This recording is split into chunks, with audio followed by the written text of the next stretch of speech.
Okay, good evening all of you. Good evening all. आगे सभी लोग आने के बाकी लोग।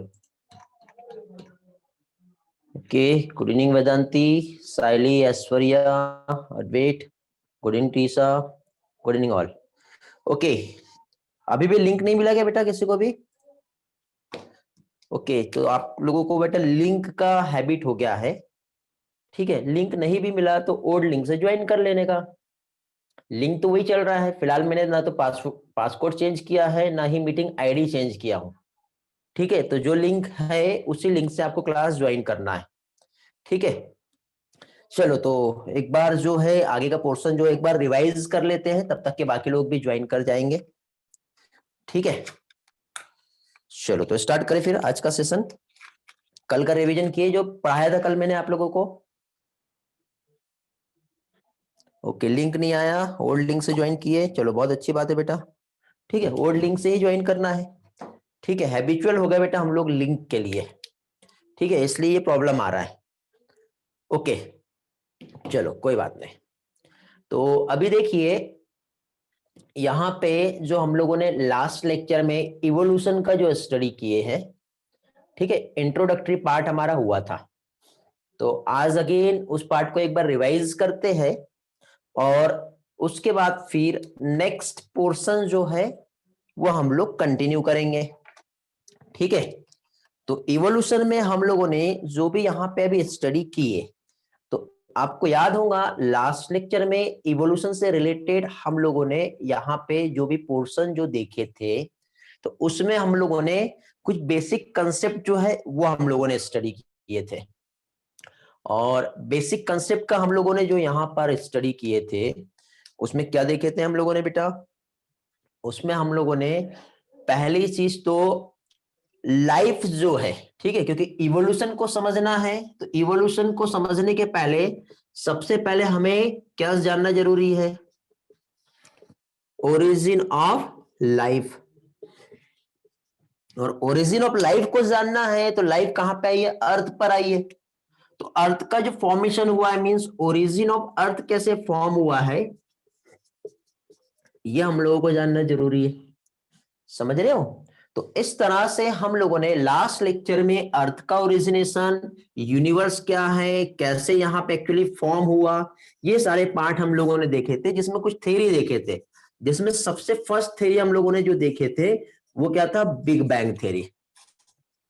और ये जो बिग बैंग थ्योरी जो है, ये क्या बताता है बेटा? कि एक मतलब near about 20 billion year ago एक ह्यूज ब्लास्ट हुआ था, ठीक है। और ये जो ब्लास्ट हुआ था, तो उसके बाद जो भी पार्टिकल्स थे, सारे के सारे पार्टिकल्स इधर उधर इस तरह से बिखरे हुए थे। ओके, टेम्परेचर बहुत हाई था, धीरे धीरे टेम्परेचर डाउन हुआ, कूल डाउन होते होते एक solid core of the earth जो है, और उसी के साथ साथ बाकी के जो दूसरे प्लानेट है, ये इस तरह से फॉर्म हुए, ये हम लोगों ने देखे। फिर इसमें लाइफ के ओरिजिनेशन के लिए कुछ थेरीज हम लोगों ने देखे थे। ओके, तो इस थ्योरी में हम लोगों ने जो समझे थे, जिसमें हम लोगों ने फर्स्ट थ्योरी जो देखे थे, थ्योरी ऑफ स्पेशल क्रिएशन, ठीक है। स्पेशल क्रिएशन की थ्योरी में हमने जाने थे कि जो लाइफ का जो ओरिजिनेशन हुआ है, एक सुपर नेचुरल पावर जो है उससे लाइफ आई है। समझे? लाइफ जो है वो कैसे आई है? एक सुपर नेचुरल पावर से लाइफ ओरिजिनेट हुई है।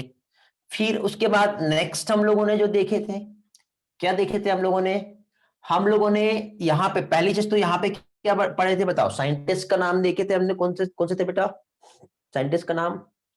फादर सुद्रेस, पादरी पंडित, इन लोगों ने ये कहा है कि लाइफ जो है वो एक सुपर नेचुरल पावर से, गॉड ने 6 डेज में लाइफ को क्रिएट किया है, अकॉर्डिंग टू बाइबल यदि हम देखें, ठीक है। तो उसके अकॉर्डिंग ये माना जाता है, ठीक है। फिर यहाँ पे हम लोगों ने क्रिश्चियन ने जो फर्स्ट मेल और फर्स्ट फीमेल जो बताया था, ठीक है। तो फर्स्ट मेल क्या था बताओ, फर्स्ट फीमेल क्या था? Very good, Adam and ewe. Hindu mythology के अकॉर्डिंग फर्स्ट मेल जो था वो क्या था? कल्याणी, अनिकेत, कलश, मानव, दुष्यंत। चलो सभी लोगों के तो आंसर आ रहे हैं। श्रद्धा, ओके वेरी गुड। फिर यहाँ पे हम लोगों ने एडम और ईव जो है, और हिंदू मेथोडोलॉजी में हमने मनु और श्रद्धा ये देखे थे थ्योरी ऑफ स्पेशल क्रिएशन में। फिर स्पेशल क्रिएशन थ्योरी के बाद हम लोगों ने पेंसपर्मिया थ्योरी देखे थे, और पेंसपर्मिया थ्योरी को कॉस्मोजोइक थ्योरी भी कहते हैं। और कॉस्मोजोइक थ्योरी में हमने देखे थे एक साइंटिस्ट, कौन सा साइंटिस्ट था बताओ? रिक्टर। और रिक्टर ने जो थ्योरी जो क्वाइन की जो डिस्कवर्ड की जो बताई है उस थ्योरी का नाम है कॉस्मोजोइक थ्योरी। और इस थ्योरी में क्या बताया बेटा? लाइफ जो आई है इस अर्थ पे वो दूसरे प्लैनेट से in the form of spores आई है। ठीक है, लेकिन कुछ इसके ऑब्जेक्शंस रहे, और ऑब्जेक्शंस रहने के बाद इस थ्योरी को भी जो है एक्सेप्ट नहीं किया गया। फाइनली इसके बाद next theory I, theory of abiogenesis. कौन सा साइंटिस्ट था बताओ? Won't Helmont. तो वोंट हेलमोंट जो है, इन्होंने जो थ्योरी दी इसमें इन्होंने क्या बताया कि जो नॉन लिविंग थिंग्स है, नॉन लिविंग मैटर जो होते हैं, ठीक है, जैसे मड ऑफ द रिवर, वहां से एक न्यू लाइफ जो है ओरिजिनेट हुई है। इस तरह से हमें जो है, क्या नाम है साइंटिस्ट का बेटा? वोंट हेलमोंट, इन्होंने बताया। ठीक है, लेकिन अब यहां पे जो नॉन लिविंग थिंग से लाइफ आई, इसका सबसे बड़ा जो ऑब्जेक्शन है, जिसके लिए एक न्यू थ्योरी जो यहाँ पे ओरिजिनेट हुई, और उस न्यू थ्योरी का नाम था थ्योरी ऑफ बायोजेनेसिस। और बायोजेनेसिस की थ्योरी जो है 3 साइंटिस्ट ने मिल करके यहाँ पे इस थ्योरी को क्वाइन किया, जिसकी वजह से इस थ्योरी को भी रिजेक्ट कर दिया गया। बायोजेनेसिस की थ्योरी जो है, इसमें एक तो रेड्डी था, स्पेलेंजली था, और लुइस पास्चर थे। इन्होंने कुछ एक्सपेरिमेंटल प्रूफ करके यहां पे इस थ्योरी को दिए, जिसमें यह बताया कि लाइफ जो है वो नॉन लिविंग थिंग से नहीं आती है। लाइफ जो है वो कहां से आती है? लिविंग थिंग से। मतलब पहले से ही एक लाइफ है, उससे ही एक दूसरा लाइफ आता है। मीन्स लाइफ जो है अर्थ पे जो आया वो कैसे आया? प्री एग्जिस्टिंग लाइफ से ही लाइफ आया है। जिसमें लुइस पास्चर का हम लोगों ने एक एक्सपेरिमेंट पढ़े थे, जिसमें हम लोगों ने क्या है, स्वान नेक फ्लास्क जो है इसका एक एक्सपेरिमेंट देखे थे, जिसमें लुइस पास्चर ने माइक्रोबियल ग्रोथ कैसे हो रही है एक ब्रॉथ बना के ये हम लोगों को बताया था।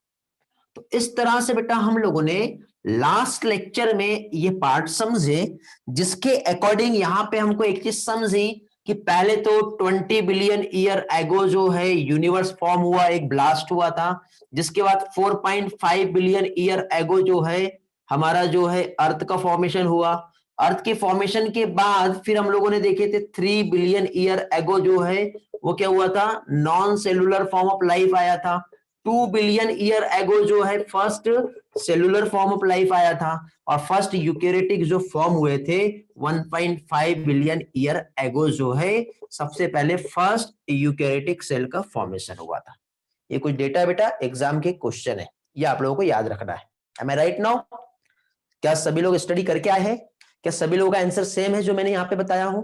हेलो, ये यस, तो आपका प्रिपरेशन अच्छा हो गया है। वेरी गुड, बहुत बढ़िया। इसी के साथ कंटिन्यू करते हैं। 40 स्टूडेंट्स अभी ज्वाइन हो चुके हैं। Remaining 40 student I don't know क्यों ज्वाइन नहीं कर पाए। यदि वो इस एक्सक्यूज को ढूंढ रहे होंगे कि लिंक नहीं आया इसलिए हमें क्लास ज्वाइन नहीं करना है, तो ये उनकी गलत फहमी है, समझे? ओके, अर्थ का एज क्या है बेटा? ये 4.5 बिलियन ईयर एगो अर्थ फॉर्म हुआ, वही उसका एज होगा। ठीक है, एनिमेशन देखेंगे बेटा, थोड़े से टर्मिनोलॉजी क्लियर कर लो, फिर एनिमेशन देखेंगे, और यदि नीड हुआ इस चैप्टर में लाइन टू लाइन एनसीईआरटी का एक्सप्लेनेशन तो वो भी बताऊंगा। ओके, समझे? हाँ, चलो तो आगे बढ़ते बेटा। इसके बाद देखिए यहां पे हम लोग नेक्स्ट पार्ट हम देखेंगे। मींस आज का जो हम लोगों को यहाँ पे पोर्शन जो स्टडी करना है, ठीक है बेटा, 4000 ईयर एगो जो बताया था वो क्या था? वो स्पेशल क्रिएशन थ्योरी में बताया, जिसके ऑब्जेक्शंस थे, जिसको फिर कंसीडर नहीं किया गया है। ओके, समझे? 4,000 मिलियन ईयर एगो या बिलियन ईयर एगो, कौन से बोल रहे हो बेटा? मानव क्या बोलना चाह रहे हो, नहीं समझा। दिव्या बेटा क्या बोलना चाह रहे हो? 4,000 year ago theory of special creation में बताया है, ठीक है, बट वो एक्सेप्टेड नहीं है ना बेटा। ओके, ऑब्जेक्शंस आए वहां पर। क्लियर हो गया ना? अभी आगे बढ़े। Okay, very good. तो अभी देखिए यहां पे हम लोग नेक्स्ट थ्योरी जो है आज हम लोगों को स्टडी करना है। मींस आज हम कीमोसिंथेटिक थ्योरी जो है, ओपेरिन एंड हाल्डेन का जो थ्योरी है वो हम देखेंगे कि लाइफ जो है कैसे एक्चुअल हुआ। तो बेटा ये बहुत ही अच्छे साइंटिफिकली प्रूफ जो है इस थ्योरी में दिया गया है, ठीक है। ओपेरिन एंड हाल्डेन ने मिलकर यहाँ पे जो डेटा प्रोवाइड किया, really most widely accepted theory है ये, जिसमें बहुत सारी ऐसी बातें जो बताई गई है जो रियल में ऐसी हुई भी है, ठीक है। तो यहाँ पे हम लोग जो थ्योरी देखेंगे वो कौन सा है? कीमोजेनिक थ्योरी, कीमोसिंथेटिक थ्योरी, ऐसे इसके अलग अलग टर्म है, ठीक है। तो क्या नाम है बेटा? कीमोजेनिक थ्योरी कहते हैं इसे, इसी को कीमो सिंथेटिक थ्योरी कहते हैं, इसी को ओपेरिन एंड हाल्डेन का थ्योरी भी कहते हैं, ओपेरिन एंड हाल्डेन थ्योरी। और ओपेरिन एंड हाल्डेन का जो थ्योरी है किस चीज को बता रहा है बेटा?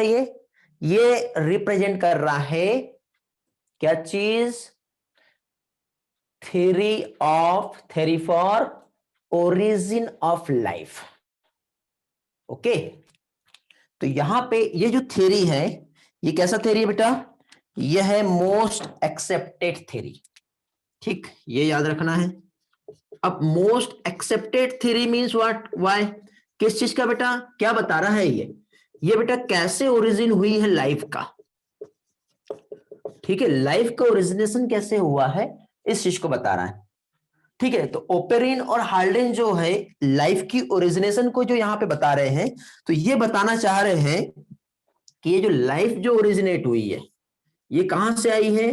तो ये ओरिजिनेट हुई है फ्रॉम ऑर्गेनिक कंपाउंड से। कहां से हुई है? ऑर्गेनिक कंपाउंड से। ऑर्गेनिक कंपाउंड कहां से आए? तो ये ऑर्गेनिक कंपाउंड का फॉर्मेशन जो हुआ है ये कहां से हुआ है? इनऑर्गेनिक कंपाउंड से हुआ है, ठीक है, समझ में आ रहा है ना? इनऑर्गेनिक कंपाउंड से क्या फॉर्म हुआ? ऑर्गेनिक हुआ, जिससे life I. Inorganic compound means यहां पे यदि हम देखें तो एक सीरीज ऑफ केमिकल रिएक्शंस जो है वाटर बॉडीज, ओशियंस, ठीक है, वहां पे हो रही थी। और सीरीज ऑफ केमिकल रिएक्शन जो हो रहा था, आरएक्शन लिख रहा हूं मैं, ठीक है, सीरीज ऑफ केमिकल रिएक्शंस कहां पे? ओशियन में, जिसकी वजह से एक लाइफ जो है वो ओरिजिनेट हुआ है।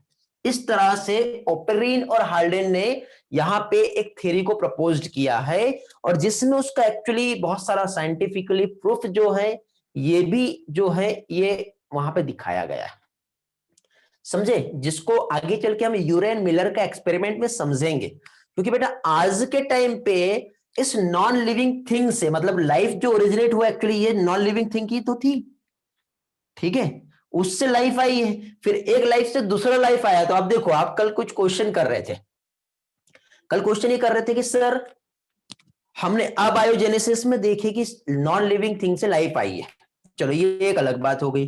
फिर उसको रिजेक्ट कर दिया, फिर बोला कि एक पहले लाइफ थी उससे दूसरा लाइफ आया, तो पहला लाइफ कैसे आया वो नहीं बताया। तो उन सारी चीजों का प्रूफ बेटा आपको इस थ्योरी में मिलता है, और इस थ्योरी से वो पहले वाली थ्योरी कनेक्टेड है, इसलिए हम उस थ्योरी को पढ़ रहे हैं। मतलब हर कोई थ्योरी में सॉलिड फैक्ट है जो मानने लायक है, इसलिए हम ये सारी चीजें यहाँ पे पढ़ रहे हैं। कलश बेटा कौन सा फिर से बताना है, बताओ जल्दी से, हेलो, रिस्पॉन्स करेंगे, कौन सा फिर से बताना है?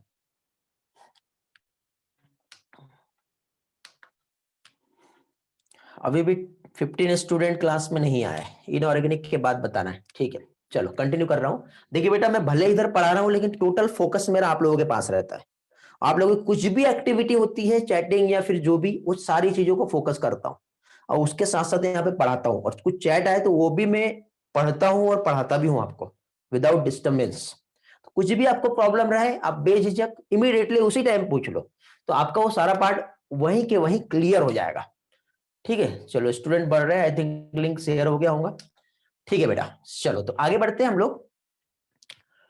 अब यहां पे क्या चीज, हम लोग जो ओपेरेन और हाल्डेन का जो थ्योरी देख रहे हैं, इन्होंने ये बताया कि लाइफ कैसे आया। तो लाइफ कहां से आया है, ऑर्गेनिक कंपाउंड से आया है। ऑर्गेनिक कंपाउंड कैसे बने, इनऑर्गेनिक कंपाउंड से बने। इनऑर्गेनिक कंपाउंड जो है ये क्या था, तो एक वाटर बॉडीज में सीरीज ऑफ केमिकल रिएक्शंस हो रही थी, जिसकी वजह से ये सारी एक्टिविटी हुई। स्टेप बाय स्टेप ये सारा प्रोसेस कैसे हो रहा है ये मैं आप लोगों को समझाऊंगा। ठीक है, समझ में आ गया। तो इसमें देखिए बेटा दो क्वेश्चन जो है एग्जाम में जनरली बनते हैं, जैसे ओपेरेन और हाल्डेन की यदि हम बात कर रहे हैं। ठीक है, आपको जहां पे लगेगा आप स्क्रीनशॉट लेते रहो, मैं थोड़ा सा पीछे होता हूं, नहीं होता हूं साइड तो आपकी रिस्पॉन्सिबिलिटी है, यदि आपको स्क्रीनशॉट लेना है तो आप इमीडिएटली मुझे बोल दो। ठीक है, या फिर देखो मैं इतना स्लो पढ़ा रहा हूं कि आप लोग ये पार्ट रनिंग नोट्स में कुछ पॉइंट्स भी नोट कर सकते हो। ठीक है, मानो आपके क्वेश्चन पे हम बाद में आएंगे, ठीक, फिर डिस्कस करते हैं जो भी है।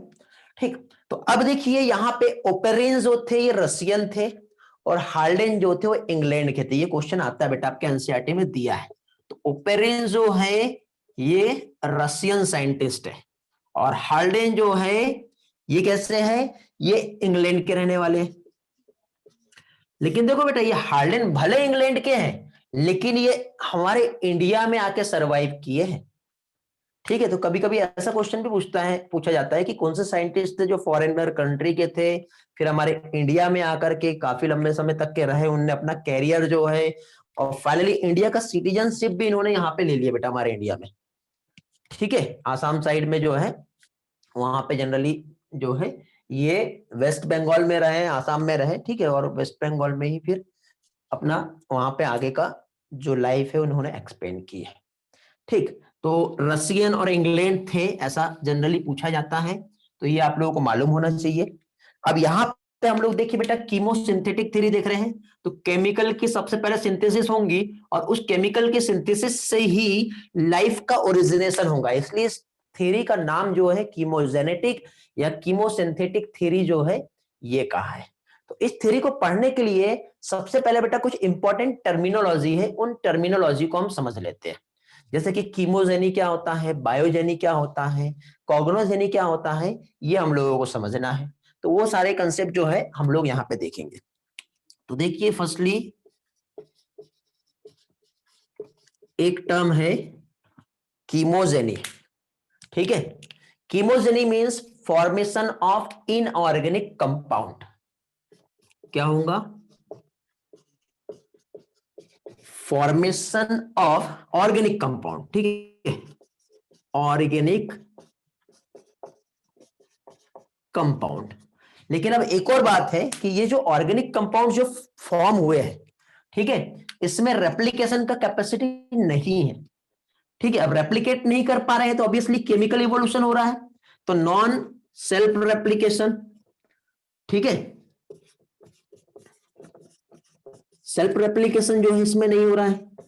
तो हम बेटा ये जो कीमोसिंथेटिक थ्योरी जो पढ़ रहे हैं इसको हम लोग थ्री स्टेज में जो है हम समझने वाले हैं, जिसका फर्स्ट स्टेज जो है वो आता है कीमोजेनी। क्या आता है, कीमोजेनी। फिर इसके बाद नेक्स्ट स्टेज जो इसमें आता है वो आता है बायोजेनी। अब बायोजेनी की यदि हम बात करें तो बायोजेनी जो है, ठीक है, तो biogeny means formation of self replicating biomolecule. ठीक है, क्या हो रहा है यहां पर, formation of self replicating biomolecule. Okay, और अल्टीमेटली लास्ट में आता है कॉग्नोजेनी। कॉग्नोजेनी इस चीज को रिप्रेजेंट करता है कि फर्स्ट लाइफ अब आ गया। देखो अभी तक की कोई लाइफ नहीं है, सिर्फ केमिकल्स का सिंथेसिस हो रहा है, लेकिन केमिकल बनने के बाद भी लाइफ का जो फंडामेंटल प्रॉपर्टीज होता है वो क्या होता है बताओ। लाइफ का फंडामेंटल प्रॉपर्टी होता ही ये है कि उसमें रिप्रोड्यूस कर पाए, सेल में ग्रोथ देखने को मिले, एक सेल से दूसरा सेल्स वहां पे बने, सेल्फ रेप्लिकेशन का कैपेसिटी उसमें देखने को मिले। समझे? ओके, वैष्णवी क्या बोलना चाह रही है? हाँ, रिपीट कर दे रहा हूं बेटा। हाँ, ओके बेटा पूर्वल। तो यहां पे देखिए कीमोजेनी मतलब क्या होता है, ऑर्गेनिक कंपाउंड का फॉर्मेशन हुआ है लेकिन रेप्लिकेशन नहीं हो रहा है। उसके बाद यहाँ पे बायोजेनी मींस सेल्फ रेप्लिकेटिंग बायोमोलिक्यूल्स यहाँ पे फॉर्म हो गए हैं। एक आता है कॉग्नोजेनी। Cognogeny means first life form और उसका इवोल्यूशन। क्या चीज? First life form and it's evolution. समझ गए बेटा? इस गलत फहमी में नहीं रहना कि मैं एनसीईआरटी के बाहर पढ़ा रहा हूं। एनसीईआरटी को समझने के लिए ये मैं आपको एक कंटेंट जो है वो दे रहा हूं। एनसीईआरटी रटना नहीं है, समझे? एनसीईआरटी को समझना है। एनसीईआरटी समझ में अच्छे से आ गई तो सारी चीजें आपकी बहुत अच्छे से क्लियर भी होंगी। ठीक है? हाँ, थर्ड पॉइंट रिपीट कर रहा हूं प्राची, थोड़ा सा वेट करो। ठीक, तो अब देखो ये जितना भी मैं पार्ट यहाँ पे जो कंटेंट दे रहा हूं, मेरे पढ़ाने के बाद जब आप एनसीईआरटी पढ़ोगे तो एक एक चीज आपको बहुत अच्छी तरह से समझ में आ जाएगी। नहीं आती है, कोई भी पार्ट एनसीईआरटी का प्रॉब्लम करता है, फोटो खींचो मुझे भेजो या फोन करो, मुझसे डाउट पूछ लो। या फिर ऐसा लगता है कि नहीं सर ये इवोल्यूशन बहुत प्रॉब्लम कर रहा है, आप एक काम करो, पीपीटी के थ्रू एक एक लाइन जो है ले लो बेटा स्क्रीनशॉट, एक एक लाइन जो है आप हमें क्या चीज एनसीईआरटी का एक्सप्लेन कर दो तो वो भी मिल जाएगा। लेकिन बेटा एनसीईआरटी का एक एक लाइन समझने के पहले आप लोगों को सबसे ज्यादा इंपॉर्टेंट ये है कि जो डेटा मैं दे रहा हूं, जो कंटेंट दे रहा हूं, जो अंडरस्टैंडिंग में जो दे रहा हूं, जो टर्मिनोलॉजी में आपको समझाना चाह रहा हूं वो समझ लो। ठीक है? हाँ, कीमोजेनी समझा रहा हूं बेटा। गौरव शायद कल क्लास में नहीं थे आप? गौरव कल थे क्या आप? रिद्धि हो गया स्क्रीनशॉट? अनिकेत हो गया क्या? थे कल, दिखे नहीं बेटा मुझे आप तो, पूरे देर थे। ओके चलो स्क्रीनशॉट हो गया ना? हाँ, देखिए कीमोजेनी मींस केमिकल्स का फॉर्मेशन हुआ है। बायोजेनी मींस कुछ ऐसे केमिकल्स बने जो रेप्लिकेट कर रहे हैं। बायो मतलब लाइफ, लाइफ की प्रॉपर्टीज जिसमें देखने को मिल रही है, मींस रेप्लिकेशन। ठीक है? ओके, उसके बाद cognogeny. Cognogeny means what? Cognogeny means first life बन गया है। अब लाइफ जो बना तो उसमें जो डेवलपमेंट आ रहा है, जो म्यूटेशन हो रहा है, जो इवोल्यूशन हो रहा है, और इस तरह से आज ये कॉम्प्लेक्स लाइफ फॉर्म जो बना है वो कैसे बना है। तो इस थ्री फेज में, थ्री स्टेज में हम लोगों को बेटा यहाँ पे जो थ्योरीज है वो समझना है, जिससे हमको समझेगा कि इवोल्यूशन एक्चुअली हुआ कैसे। ठीक है? गौरव शायद मैंने आपका मैसेज देखा नहीं था इसलिए आपका रिस्पॉन्स जो है, डाउट का रिस्पॉन्स नहीं किया मैंने। ओके, मुझे आपने टेक्स्ट यहीं पे लाइव चैट पे भेजे थे या फिर टेलीग्राम पे पोस्ट किए हो या व्हाट्सएप पे? व्हाट्सएप टेलीग्राम पे तो शायद देखा नहीं मैंने, और यहां पे भी मुझे आपका रिस्पॉन्स नहीं मिला कल के क्लास में। ठीक है, मैं देखा नहीं होगा इसलिए तो मैं आपको कह रहा हूं कि कल आप कहां थे। चलो कोई बात नहीं, फाइनली हम लोग देखिए अब इवोल्यूशन का जो मेन दौर है वो हम चालू कर रहे हैं। ठीक है बेटा, इमेजिन करो कि आप अभी यहां पर नहीं हो, आप उस छोटे छोटे पार्टिकल्स के फॉर्म में, वो सेल भी नहीं थी, एक छोटा सा पार्टिकल्स। ये इमेजिन करो कि एक आपको एक ऐसी पावर, एक सुपर नेचुरल पावर मिल गई है, और जो सुपर नेचुरल पावर जो आपको मिली है उस सुपर नेचुरल पावर की हेल्प से अब आपको वहां पे पहुंचना है, और आप देख रहे हो कि इवोल्यूशन एक्चुअली हुआ कैसे है। समझे? तो वो जो इवोल्यूशन जो हुआ है उस सुपर नेचुरल पावर की हेल्प से, तो अब आपको वहां पे वो सब फील होगा, सारी चीजें दिखेंगी। देखो इमेजिन करो कि एक बहुत बड़ा पार्टिकल था, एक डार्क ब्लैक पार्टिकल। ठीक है? इस तरह से एकदम से ब्लास्ट हो गया, ये सारे पार्टिकल इधर उधर बिखर गए, छोटे छोटे छोटे छोटे पार्टिकल्स सारे के सारे इधर उधर बिखरे हुए। टेम्परेचर इतना ज्यादा हाई है कि हमें कुछ भी समझ में नहीं आ रहा क्या है, और टेम्परेचर हाई होने की वजह से कोई भी वहां पे बॉन्डिंग वहां पे पॉसिबल नहीं हो पा रही है। ओके, किसी भी टाइप की बॉन्डिंग्स वहां पर क्या है, पॉसिबल नहीं हो पा रही है। ठीक, अब जब कोई भी बॉन्डिंग नहीं हो रही है तो धीरे धीरे धीरे धीरे केमिकल मतलब टेम्परेचर जो है डाउन होने चालू हो गया। डाउन हुआ, डाउन हुआ, डाउन हुआ। टेम्परेचर के डाउन होने के बाद फाइनली अब यहां पे क्या हुआ, ये पार्टिकल्स आपस में पास में आ रहे हैं, एक दूसरे के पास, ग्रेविटी की वजह से पार्टिकल पास में आ रहे हैं, इनके बीच में बॉन्ड बन गया, कंडेंस्ड हो गए। तो इस तरह से एक ये जो ऐसा एक डिस्क लाइक एक स्ट्रक्चर फॉर्म हुआ, उसी में अलग अलग टाइप के यहाँ पे प्लैनेट्स का फॉर्मेशन हुआ।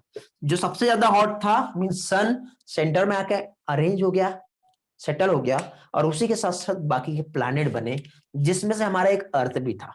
ब्लास्ट जो हुआ वो कब हुआ, 20 बिलियन ईयर एगो, बट ये फॉर्म होने में बेटा कई साल लग गए, मिलियन ऑफ ईयर्स कंटिन्यूअसली ऐसे होते रहा। देन फाइनली 4.5 बिलियन के आसपास, क्योंकि ये सोलर सिस्टम भी जो उसी टाइम पे बना है, और साथ ही साथ 4.5 बिलियन ईयर एगो उसी के आसपास हमारा अर्थ का फॉर्मेशन भी हुआ है। अभी भी टेम्परेचर जो है बहुत ज्यादा है, लावा ज्वालामुखी वहां पे इतना ज्यादा मतलब वहां पे फट रहे हैं, ब्लास्ट हो रहा है कि उस लावा की वजह से टेम्परेचर बहुत हाई है। ठीक है, और ये जो केमिकल आपस में जो गैसेस जो बने ना, तो इसमें भी देखिए बेटा जो हैवी पार्टिकल्स थे वो सैंक टू द बॉटम, जैसे solid core of the earth form हुआ है, और लाइटर एलिमेंट जो है वो सेटल डाउन होने के बाद हमारा एटमॉस्फेयर बना है, जिसमें सबसे पहले जो केमिकल कंपाउंड थे हाइड्रोजन और हीलियम बने।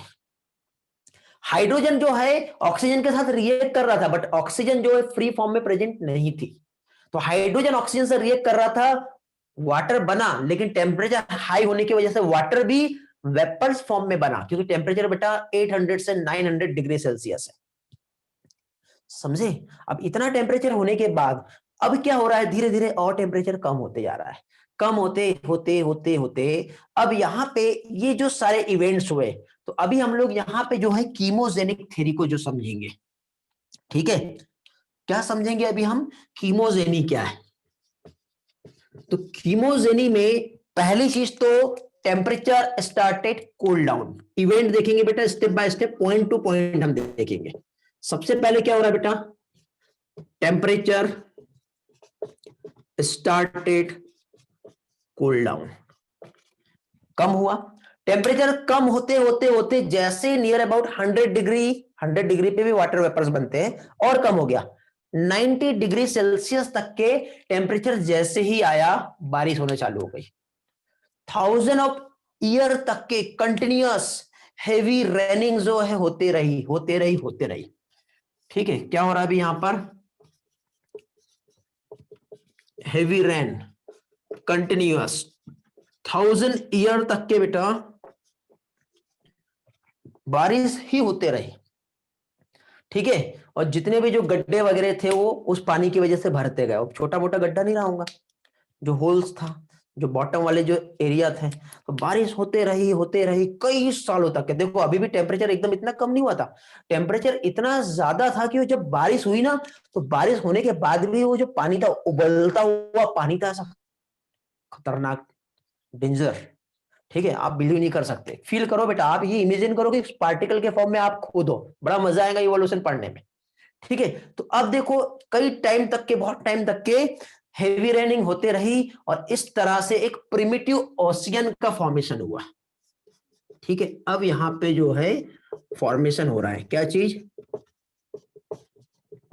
Primitive ocean. Primitive ocean means यहां पर फ्री ऑक्सीजन अवेलेबल नहीं है। ठीक है, प्रिमिटिव है, रेड्यूसिंग एनवायरमेंट है। ठीक है, तो प्रिमिटिव ओशियन का यहाँ पे जो हुआ है फॉर्मेशन हुआ है। ठीक, अब जब जैसे ओशियन बना, तो अब देखो मैंने आपको क्या बताया था कि क्लाउड ऑफ गैसेस प्रेजेंट थी एटमॉस्फेयर में, तो वो जो डस्ट थे, जो क्लाउड ऑफ गैसेस थी, जो हाइड्रोजन था, जो अमोनिया था, जो मीथेन था, जो सबसे पहले कंपाउंड जो फॉर्म हुए, वो भी उस बारिश के साथ जब आए होंगे तो इस ओशियन में आ गए होंगे। समझे? तो इस तरह से यहाँ पे जब ओशियन बना, तो यहाँ पे फाइनली एक ब्रॉथ का फॉर्मेशन होगा, क्या कहेंगे उसे, ब्रॉथ फॉर्मेशन। और ये जो ब्रॉथ जो फॉर्म हो रहा है वो कहां पर हो रहा है बेटा, इसी ओशियन में फॉर्म हो रहा है। और इस ब्रॉथ में क्या है, एक तो वाटर प्रेजेंट है, साथ ही साथ क्या प्रेजेंट है, यहाँ पर गैसेस यहाँ पर प्रेजेंट है। तो ये वाटर और गैसेस जो प्रेजेंट है, और साथ ही साथ यहाँ पे कैसा है ओशियन है बेटा, रेड्यूसिंग ओशियन है। कैसा है ये? रेड्यूसिंग ऑक्सीजन है। व्हाई? नो फ्री ऑक्सीजन, अभी भी फ्री ऑक्सीजन नहीं आया है, समझे? और यहां पे जो एनर्जी का सोर्स जो था, अब बताओ एनर्जी सोर्स क्या था? वही चीज, लावा, ज्वालामुखी, वॉल्केनिक एक्टिविटी जो है, अल्ट्रावायलेट रेडिएशन, ओजोन लेयर नहीं बनी अभी, तो यूवी रेज जो डायरेक्टली आ रही थी, समझ रहे हो ना? तो यहां पे एनर्जी सोर्स जो है, एक तो यूवी रेज है, ठीक है, टेम्परेचर बहुत हाई है तो, और लाइटनिंग उस टाइम पे हो रही थी, ओके, वॉल्केनिक एक्टिविटी जो है ये हो रही थी, तो इसकी वजह से ये जो एनर्जी है, ये एनर्जी इन केमिकल को रिएक्शन करने के लिए प्रमोट कर रही थी। क्योंकि देखो कोई भी केमिकल रिएक्शंस आपने देखे होंगे केमिस्ट्री में, या कोई मूवी में भी आप देखते हो, या लेबोरेटरीज में जाते हैं, दो केमिकल को जब हम मिलाते हैं और जब हम हीट देते हैं तो कोई एक नया केमिकल कंपाउंड का वहां पर फॉर्मेशन हो जाता है। देखो ना बेटा, हम लोग केमिस्ट्री में एक्सपेरिमेंट करते हैं, ठीक है? तो इसी तरह से जो हीट एनर्जी है, थंडरिंग हो रहा है, लाइटनिंग हो रहा है, यूवी रेडिएशन से, तो कोई भी केमिकल कंपाउंड में रिएक्शन होगा, ऑब्वियसली जुड़ेंगे और कोई ना कोई एक नया कंपाउंड फॉर्म हो ही जाएगा, होगा कि नहीं? आज भी तो हम लेबोरेटरी में यही एक्सपेरिमेंट कर रहे हैं, ऐसा हुआ है, ठीक है? अभी पिक्चर और बाकी है बेटा, ठीक, वेरी गुड, मजा आ रहा है ना? हाँ, तो चलो अभी यहाँ पे जो केमिकल्स है, कैसे कैसे क्या क्या फॉर्मेशन हुआ है, वो सारी चीजें देखेंगे, ठीक है? यहां तक क्लियर हो गया बेटा? आगे बढ़े, किसी को कुछ पूछना है तो पूछ सकते हो, अदरवाइज आगे बढ़ते हैं। फोर्थ पॉइंट बताना है। ओके, हाँ, कल से बैकग्राउंड साउंड इफेक्ट भी देंगे बेटा, मजा आएगा, ठीक है? चलो गुड। फोर्थ पॉइंट में मैंने ये बताया बेटा कि ब्रोथ, ब्रोथ मतलब क्या है बेटा? देखो ओशियन है, ओशियन के बाद ये गैसेस, मिनरल्स, आयंस जो भी रहे होंगे, जो एटमॉस्फेयर में थे, तो बारिश होने के साथ साथ वो आए और वो भी उसमें डिजॉल्व हो गए। डिजॉल्व होने के बाद वहां पे जो फॉर्म हुआ, क्या हुआ? ब्रोथ का फॉर्मेशन हुआ, समझे? इस तरह से हुआ है, ठीक है बेटा? दिशा, दिव्या और किसका था, कलश, आप लोगों के फोर्थ पॉइंट नहीं समझे थे, क्लियर हो गया होगा? Okay okay. प्रिमिटिव ऑसियन का मतलब होता है बेटा पूर्वज, प्रिमिटिव मींस रेड्यूसिंग ऑसियन है, रेड्यूसिंग ऑसियन मींस यहां पे फ्री ऑक्सीजन अवेलेबल नहीं है, तो इस तरह का जो फॉर्मेशन हुआ है ऑसियन, वो प्रिमिटिव ऑसियन है। नीचे मैंने यहां पे बताया कि ये जो एनर्जी सोर्स जो है, इसमें एनर्जी कहां से मिल रही थी इन केमिकल्स को रिएक्शन करने के लिए? तो एनर्जी जो सोर्स, अल्ट्रावायलेट रेडिएशन बेटा डायरेक्टली आ जा रही थी, क्योंकि ओजोन लेयर नहीं थी। आज हम लोग बेटा जो प्रोटेक्टेड है, तो हमारा जो जो लेयर है, ठीक है, स्ट्रेटोस्फियर, ट्रोपोस्फियर, आइनोस्फियर, ऐसे पढ़े होंगे ना आप लोगों ने, तो वहां पे एक लेयर होता है हमारा जहां पे ओजोन लेयर प्रेजेंट है, जो सनलाइट से आने वाली हार्मफुल रेडिएशन जो होता है, यूवी रेज, उसको वहीं पर एब्जॉर्ब कर लेती है, जिसकी वजह से हमारे अर्थ तक के वो टॉक्सिक रेडिएशंस नहीं आती, यदि आ जाए तो हमें कैंसर तक के हो सकता है, ठीक है? फिर उसके बाद देखिए यहाँ पे वॉल्केनिक एक्टिविटी हो रहा था, लावा था, है ना, उसका जो गर्म लावा जब ज्वालामुखी जब ब्लास्ट हो रहा था, तो उसकी वजह से भी हीट निकल रही थी, यूवी रेडिएशन था, थंडरिंग लाइटनिंग हो रही थी, तो उससे हीट एनर्जी जो निकल रही थी, वही एनर्जी केमिकल रिएक्शंस को करने के लिए बढ़ावा दे रही थी। केमिकल रिएक्शन बेटा कलस, हाँ बेटा, हाइड्रोजन जो है हाई टेम्परेचर पर ही फॉर्म हुआ था, और हाइड्रोजन एक ऐसा कंपाउंड है बेटा, वो किसी के भी साथ जाके जुड़ जाता है। देखो जैसे कि फॉर एग्जांपल कार्बन तो वहां रहा होगा पार्टिकल के फॉर्म में, ठीक है, ऑक्सीजन भी रहा होगा, नाइट्रोजन भी रहा होगा, और हाइड्रोजन भी रहा होगा। फर्स्ट कंपाउंड यही है हमारे एटम्स, क्योंकि आपको मालूम है कि किसी भी चीज को कितना भी आप टेम्परेचर दे दो, अल्टीमेटली फाइनली इस एटम के फॉर्म में ही कन्वर्ट हो जाएंगे, ओके। अब कन्वर्ट होने के बाद हाइड्रोजन एक ऐसा कंपाउंड है जो टेम्परेचर कम हुआ ना तो किसी की भी साथ जाके जुड़ सकता है, समझे? तो हाइड्रोजन ऑक्सीजन से जुड़ेगा तो वाटर वेपर्स बन गई, हाइड्रोजन नाइट्रोजन से जुड़ेगा तो अमोनिया बन गया, हाइड्रोजन कार्बन से जुड़ेगा तो मीथेन बन गया, हाइड्रोजन हाइड्रोजन जुड़ जाएगा तो हीलियम भी बन गया, इस तरह से था। तो ऐसा कंपाउंड पहले फॉर्म हुआ रहा, हाइड्रोजन हाईली रिएक्टिव कंपाउंड है, उसके बिना तो खेल ही नहीं होता। समझ गए? क्लियर हो गया ये वाला पार्ट? आगे बढ़े, चलो वेरी गुड, बहुत अच्छी बात है। चलो सारी चीजें हर किसी का क्लियर हो गया है, समझ में आ गया, गुड, वेरी गुड।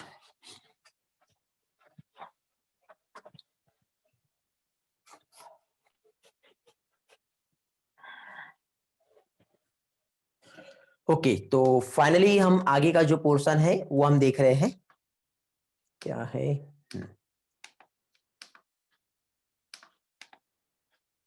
चलो 70 स्टूडेंट दिख रहे हैं बेटा मुझे, कुछ लोग अभी भी नहीं आए हैं, 70 से ज्यादा रहते हैं डेली की क्लास में।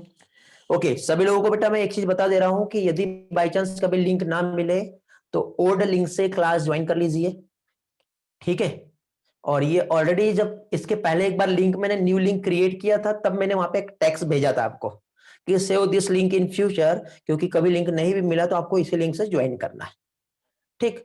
टाइम वेस्ट नहीं करना, एक्सक्यूज नहीं देना, लाइफ में आगे बढ़ना है तो हमेशा अलर्ट रहो, अवेयर रहो, तभी लाइफ में आगे बढ़ पाओगे। कभी भी किसी के साथ कंपैरिजन नहीं करना कि ये टीचर अच्छा वो टीचर अच्छा, ये स्टूडेंट अच्छा वो अच्छा, अरे यार मुझे तो इससे ज्यादा नहीं आता, उसे मुझसे ज्यादा आता है। ऐसा यदि करोगे तो आपकी लाइफ, आपकी जिंदगी कंपैरिजन करते हुए चली जाएगी और कोई और लाइफ में आगे बढ़ जाएगा। ये काम बिल्कुल नहीं करना है। जो टॉपर स्टूडेंट होते हैं और ऐसे स्टूडेंट जो सही में सिलेक्ट हो रहे हैं, या ऐसे स्टूडेंट जिन्हें सही में लाइफ में आगे बढ़ना है और कहीं ना कहीं जाना है, तो वो इस तरह का एक्टिविटी कभी भी नहीं करेगा। वो सिर्फ और सिर्फ अपनी स्टडी पे फोकस करेगा और कुछ भी नहीं करेगा। तो मैं आप लोगों से भी बेटा यही उम्मीद करता हूं कि अननेसेसरी जो एक्स्ट्रा ऑर्डिनरी थिंग्स जो है जिसमें हमारा कोई बेनिफिट नहीं होने वाला है, वहां पे बिल्कुल भी पार्टिसिपेट ना करो, तो ही बेटर रहेगा, समझे। चलो तो आगे बढ़ते हैं बेटा। तो यहां पे हम लोग देखिए, सबसे पहले जो कंपाउंड्स जो बने थे, जो हमारा एटमॉस्फेयर था या फिर जो हमारा ओशियन का जो ब्रॉथ था, उसमें क्या क्या कंपाउंड था बताओ। एक तो अमोनिया रहा होगा, साथ ही साथ मीथेन रहा होगा, और साथ ही साथ हाइड्रोजन रहा होगा। तो अमोनिया अमोनिया मीथेन और हाइड्रोजन, ये कंपाउंड थे। ये कहां प्रेजेंट थे बेटा, ये हमारे ब्रॉथ में थे। ये कहां प्रेजेंट था, ब्रॉथ मींस कौन सा, ओशियन ब्रॉथ। और साथ ही साथ कहां पे प्रेजेंट होगा बताओ, हमारे एटमॉस्फेयर में भी प्रेजेंट होगा। इमेजिन करो बेटा, अब रिएक्शन तो चालू हुई है, असली पिक्चर तो अब चालू हुई है। इसको समझने के लिए इतनी सारी कहानी मैंने आपको बताया। इवोल्यूशन को समझना है ना बेटा, एकदम गहराई में जाके समझो। पढ़ा मैं एनसीईआरटी ही रहा हूं, लेकिन उसके बिल्कुल इस तरह से आपके एक एक सेल्स भी बोलेगी कि सही में हम इस तरह से बने, तब मजा आएगा पढ़ने में। क्वेश्चन कहीं से भी पूछ ले, आप अच्छे से सॉल्व कर पाओगे।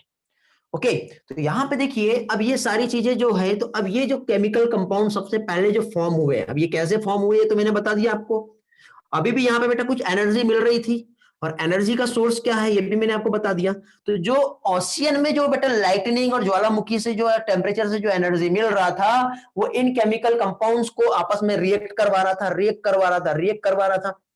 और केमिकल कंपाउंड जब रिएक्ट कर रहे थे, तो रिएक्शंस के बाद यहां पे एक सिंपल ऑर्गेनिक कंपाउंड्स का फॉर्मेशन हो गया। एल्डिहाइड बना सबसे पहले। क्या बना बेटा, एल्डिहाइड बना। एल्डिहाइड के साथ ही साथ यहां पे यदि हम देखें तो कीटोन का फॉर्मेशन हुआ। कीटोन के साथ ही साथ अल्कोहल का भी फॉर्मेशन हो गया, इथाइलिन भी बन गया। समझ रहे हो। तो ये कंपोनेंट्स जो थे, ये ऐसे कंपाउंड थे जो सबसे पहले फॉर्म हो गए। ये थे कंपाउंड ऐसे जो सिंपल ऑर्गेनिक कंपाउंड थे।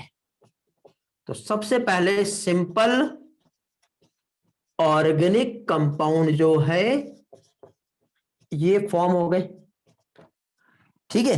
मैंने बायोमोलिक्यूल्स पढ़ाया हूं आप लोगों को, आपको याद होगा।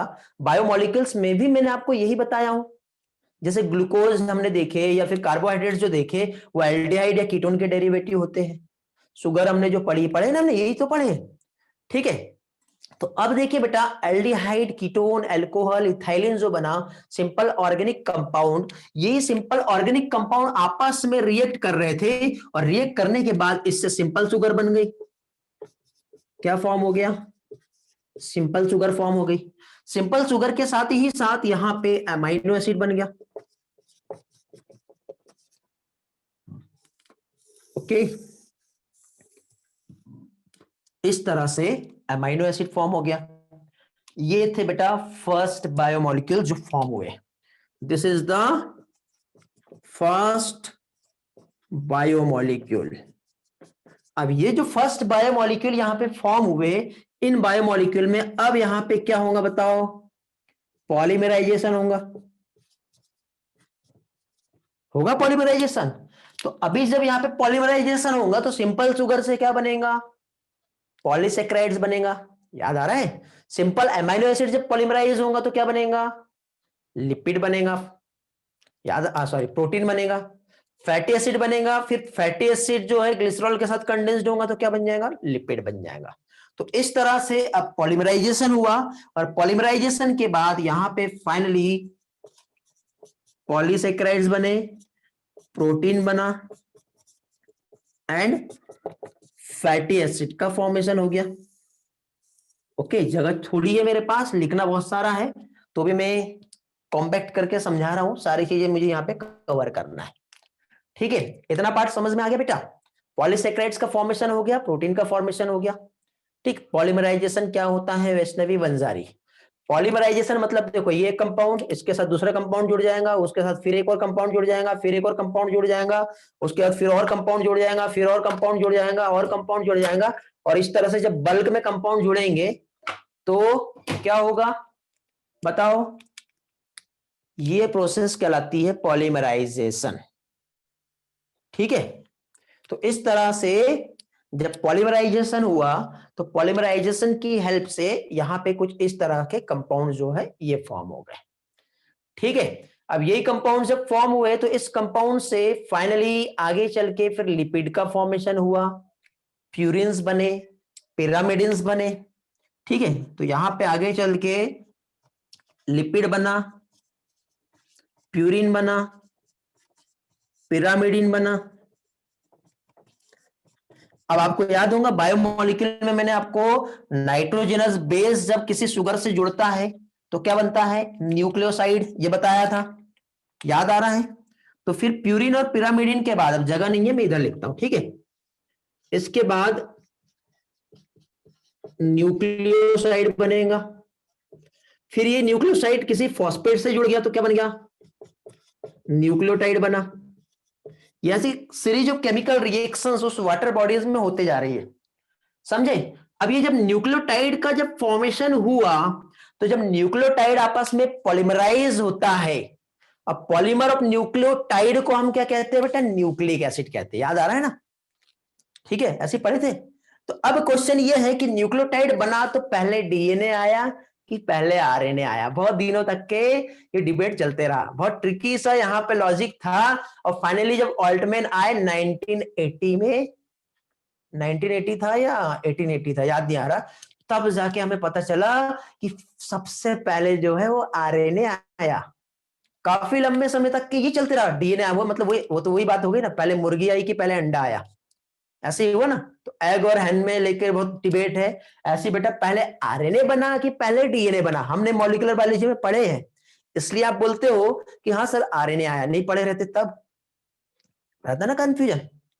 हाँ, तो आरएनए से डीएनए इवॉल्व हुआ, बट ओके ठीक है, चलो मैं आपकी बात मान रहा हूं, लेकिन बेटा मुझे ये बताओ, आरएनए से डीएनए आया, अब आज डीएनए से आरएनए बनता है, ये कैसे पॉसिबल है बताओ। आरएनए को भी बनाना है तो एंजाइम चाहिए, डीएनए को भी बनाना है तो भी एंजाइम चाहिए। ट्रांसक्रिप्शन का प्रोसेस तो डीएनए से आरएनए बनने को कहते हैं ना, रिवर्स ट्रांसक्रिप्शन नहीं बेटा। मैं क्या बोल रहा हूं, आरएनए ही पहले आया होगा, तो अभी तक के देखो, प्रोटीन को बनाना है तो क्या करना पड़ेगा बताओ, प्रोटीन को बनाने के लिए डीएनए से आरएनए बनाना पड़ेगा, आरएनए से प्रोटीन बनेगा, लेकिन उसको बनाने के लिए भी पहले एंजाइम चाहिए। अब जब एंजाइम रहेंगे तब जाके प्रोटीन बनेगा। और अभी तक के बेटा ये जो प्रोटीन फॉर्म हुआ ऐसा प्रोटीन नहीं है जो कैटलिस्ट की तरह काम कर पाए, सिंपल प्रोटीन बना है, समझे, ऐसा प्रोटीन नहीं बना है। ठीक, तो फाइनली बेटा इतना बड़ा जो कंफ्यूजन जो चल रहा था वो अब यहां पे आकर के सॉल्व हुआ कि ऑल्टमैन ने ये बताया कि सबसे पहले आरएनए ही आया है। क्यों आया मालूम, आरएनए का एक प्रॉपर्टी होता है जानते हो आप, कैटलिस्ट की प्रॉपर्टी होती है, राइबोसोम की तरह आरएनए काम कर सकता है। ठीक है, फ्री ऑक्सीजन अभी आई नहीं है बेटा, गलत फहमी में नहीं रहो साइली, अभी सारा एटमॉस्फेयर प्रिमिटिव एटमॉस्फेयर ही है। ठीक है, विदाउट ट्रांसक्रिप्शन आरएनए बना है। ठीक है, समझे? वो तो बाद में डीएनए बना और वो स्टेबल हो गया, और स्टेबिलिटी के बाद आज डीएनए ही आरएनए को बनाता है, वो बात अलग है। लेकिन यहां पे देखिए इसका सही कंसेप्ट और सही कंक्लूजन यही है कि आरएनए जो है एक तो दो तरीके से काम करता है। आरएनए एक तो हेरिडिटी मटेरियल भी है,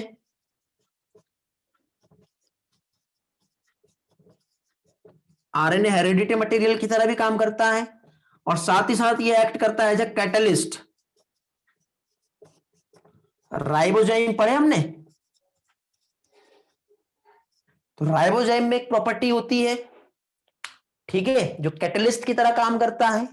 फिर इस आरएनए से फाइनली डीएनए बन गया। यहां तक के समझ में आ गया है? किसी को कुछ पूछना है? क्योंकि अब जगह नहीं है मेरे पास इससे ज्यादा। ठीक है, हाँ बेटा, राइबोजाइम नॉन प्रोटीन एंजाइम है, और नॉन प्रोटीन एंजाइम होने की वजह से ही सबसे पहले आरएनए बना, और उस आरएनए से डीएनए बना, और डीएनए आज बनने के बाद क्या हो गया बेटा, ये स्टेबल हो गया। अब स्टेबिलिटी का रीजन भी मैंने आप लोगों को बताया, डीएनए आरएनए के कंपैरिजन में ज्यादा स्टेबल क्या होता है, मॉलिक्यूलर बायोलॉजी में हम लोगों ने स्टडी किए हैं। नहीं देखे होंगे तो लेक्चर अवेलेबल है बेटा, रिकॉर्डिंग अवेलेबल है, यूट्यूब पे अपलोड कर दिया हूं मैंने, वहां से आप लोग देख सकते हो। ठीक है, अब देखो बेटा, ये जो आरएनए है इस प्रोटीन के साथ मिलके, ये दोनों, ये आरएनए इस प्रोटीन के साथ मिलके क्या किया इसने, एक आरएनए प्लस प्रोटीन जुड़ जाएगा। ठीक है, तो आरएनए प्लस प्रोटीन जब ज्वाइन हो गया तो क्या बनेगा बताओ, राइबो न्यूक्लियो प्रोटीन। ठीक है, समझे?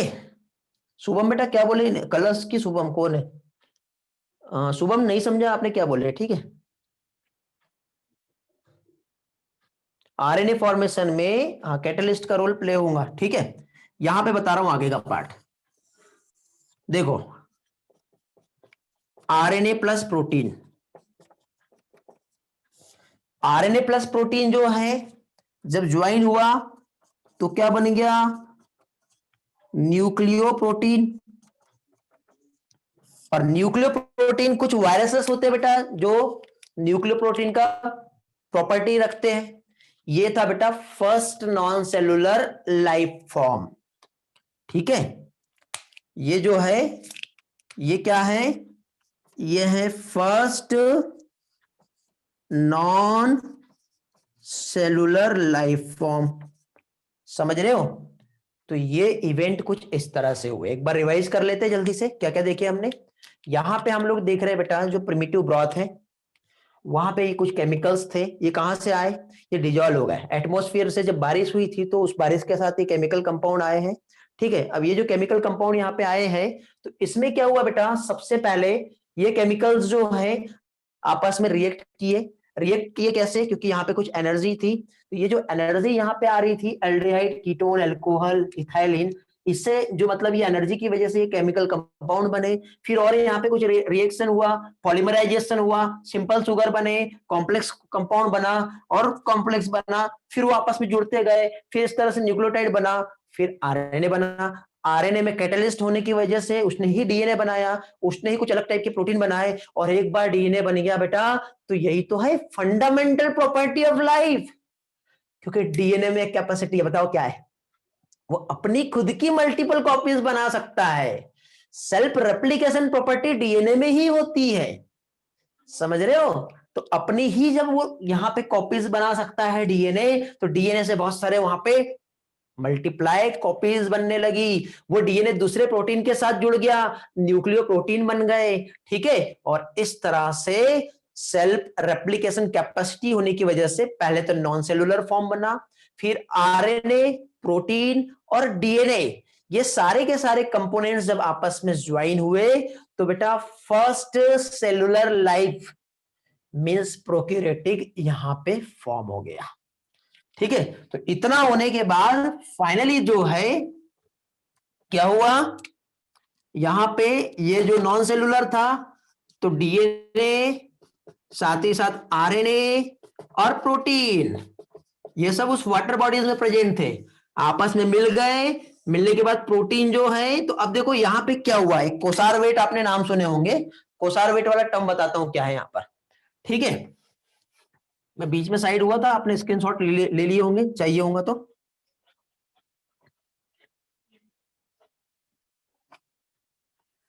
तो इस तरह से देखिए बेटा, उस वाटर बॉडीज में डीएनए है, प्रोटीन है, लिपिड है, सारे बायोमोलिक्यूल्स है। इस तरह से सारे के सारे केमिकल कंपोनेंट्स जो है ये फॉर्म हो गए। ठीक है, पहले नॉन सेलुलर लाइफ फॉर्म आया, फिर ये जो प्रोटीन था, ये प्रोटीन आपस में इस तरह से चारों तरफ एक बाउंड्री वॉल की तरह बन गया। बाउंड्री वॉल बनने के बाद फिर कुछ पार्टिकल्स अंदर उससे प्रोटेक्टेड हो रहे थे। तो इस तरह से ये जो था, ये वाला first cellular form of life जो है ये फॉर्म हुआ, जिसे कोसारवेड या माइक्रोस्फीयर कहते हैं। सिडनी फॉक्स ने टर्म जो है दिया है। ठीक है, और इस तरह से सबसे पहले जो सेल फॉर्म हुआ वो था प्रोकैरियोटिक था। प्रोकैरियोटिक होने के साथ ही साथ एनएरोबिक सेल थी ये, क्योंकि अभी भी ऑक्सीजन इवॉल्व नहीं हुआ है। और एनारोबिक होने के साथ ही साथ ये अपना जो फूड जो ले रहा था वो हेटेरोट्रॉपिक नेचर था, मतलब केमिकल्स जो सराउंडिंग जो केमिकल्स थे उन केमिकल को ही ये खा रहा था और उनको खाकर अपनी ये लाइव एक्टिविटी को मेंटेन रख रहा था। मींस ये कैसा था, कीमोसिंथेटिक था। इस तरह का ये जो first cellular form of life जो फॉर्म हुआ उसकी कुछ इस तरह से प्रॉपर्टी थी। कोसारवेड बेटा फर्स्ट सेलुलर लाइफ फॉर्म को कहते हैं, कलस। ठीक है, समझ में आ गया। चलो तो इसके आगे अब हम देखेंगे। ठीक, पिक्चर अभी बाकी है, आगे बढ़ते हैं, अभी तो मजा आने वाला है। अभी तो सिर्फ प्रोकैरियोटिक सेल ही बननी है, यूकैरियोटिक तो बनना बाकी है, समझ रहे हो। प्रोकैरियोटिक बनेगा अभी तो हम लोग, अभी मैंने क्या बताया था, कीमोजेनी पढ़े। कीमोजेनी कहाँ था, जब केमिकल एनवायरनमेंट था। अभी तो ऑक्सीजन भी नहीं आई है बेटा। ठीक है बेटा, स्क्रीनशॉट जल्दी से ले लिया करो और हो जाए तो डन लिख के बता दिया करो, क्योंकि उस टाइम पे मैं 2 मिनट के लिए 2 सेकंड या 30 सेकंड के लिए साइड होऊंगा। ओके, हाँ चलो, तो इस तरह से जो है ये सारी प्रोसेस जो है ये हुई।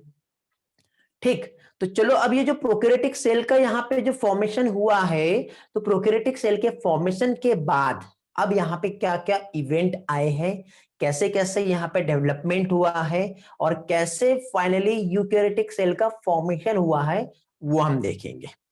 ठीक है, चलो तो आगे बढ़ते हैं।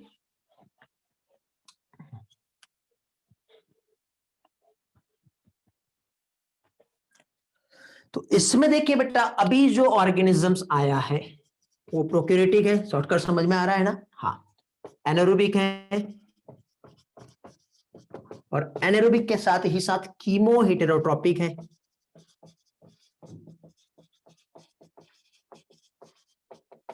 ठीक है, ये ऑर्गेनिजम्स है, मींस ये हमारी फर्स्ट सेल है,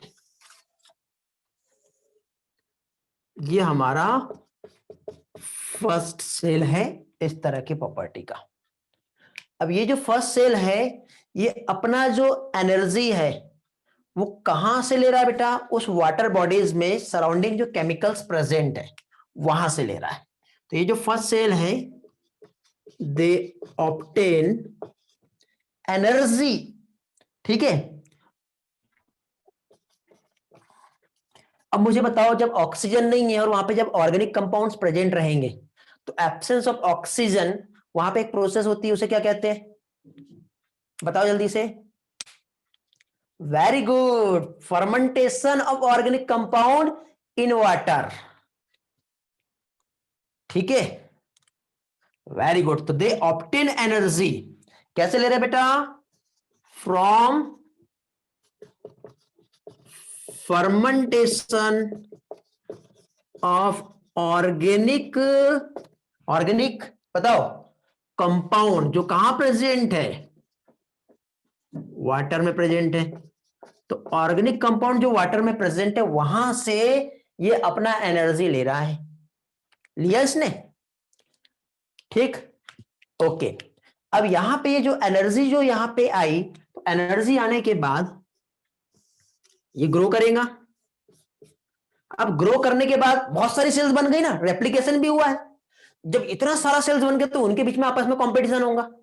क्यों, क्योंकि वाटर बॉडीज में जितने केमिकल्स वो खा रहे हैं, तो क्या 100 सेल्स है तो 100 के 100 सर्वाइव कर पाएंगे क्या? नहीं। अब 100 ऑफ सेल्स यदि छोटे से वाटर बॉडीज में है और वहां पे उसको सर्वाइव करना है, तो जितना जो बेटा जो जीता वो सिकंदर, जितने जिसने उस न्यूट्रिएंट्स को खा लिया और अपने आप को बना लिया वो आगे बढ़ेगा, बाकी डिस्ट्रॉय होगा। तो ऐसे नए सेल्स बन रहे थे, हजारों नए सेल्स बन रहे थे, और हजारों नए सेल्स हर एक पल में डिस्ट्रॉय भी हो रहे थे, और उसमें जो सेल सर्वाइव कर रहा था वो लाइफ में आगे बढ़ते जा रहा था। ऐसा हुआ है, ठीक है। तो यहां पे म्यूटेशन हुआ, कुछ वेरिएशंस यहां पे आए, कंपटीशन बहुत था, म्यूटेशन हुआ, वेरिएशंस वहां पे देखने को मिले, और जब वहां पे ऐसा फील हुआ कि यार अब तो फूड नहीं है, ठीक है, फूड अभी यहां पर नहीं है, क्योंकि सराउंडिंग में जो केमिकल्स थे उसका फर्मेंटेशन से जो एनर्जी रिलीज हो रही है उसको वो ले रहे हैं, ठीक है। अब कुछ तो करना पड़ेगा जिससे हम खुद अपनी एनर्जी वहां पे बना पाए, और जिसने अपनी एनर्जी खुद से वहां पे बनाया वो वहां पे सरवाइव किया, ठीक है। तो इस तरह से अब जो प्रोकैरियोटिक ऑर्गेनिजम्स जो थे, अभी ये देखो कीमो हिटेरोट्रॉप थे, अब यहां पे सबसे पहले अब सेकेंड जो है, सेकेंड सेल जो बनी, इवोल्यूशन वाली सेल बनी बेटा, ये सेकेंड सेल जो बनी ये भी प्रोकैरियोटिक थी, ये भी एनएरोबिक थी, बट इसी के साथ साथ ये जो सेल बना ये कैसा था? कीमो ऑटोट्रॉपिक सेल्स बना, ठीक है। अब यहां पे जो सेल्स बना है वो कीमो ऑटोट्रॉपिक बना है, मींस अब ये जो अपना फूड जो सिंथेसिस कर पा रहे हैं वो कहां से बेटा? इनऑर्गेनिक मैटर से सिंथेसाइज कर पा रहे थे। तो यहां पे क्या हो जाएगा बेटा? They synthesis food from inorganic matter, ठीक है। ये आपका नंबर 1 है, ये नंबर 2 है, इसके बाद और यहां पे वेरिएशंस आने वाले हैं। अब देखो ये कैसे, तो इसमें हम एग्जांपल्स देखें बेटा, तो इसमें कुछ एग्जांपल्स ऐसे आते हैं जैसे कि आयरन बैक्टीरिया यहां पे आता है, आयरन बैक्टीरिया के साथ ही साथ यहां पे नाइट्रीफाइंग बैक्टीरिया इसमें आता है, पढ़े ना हम लोगों ने मिनरल न्यूट्रिशन में। कैसा होता है बेटा नाइट्रीफाइंग बैक्टीरिया? नाइट्रीफाइंग बैक्टीरिया जैसे कि सपोज ये अमोनिया है, अमोनिफाइंग बैक्टीरिया भी हम कह सकते हैं। तो ये अमोनिया को जब ये NO2 में कन्वर्ट करेगा, तो जब अमोनिया NO2 में कन्वर्ट हुई तो इससे रिलीज होंगी क्या चीज?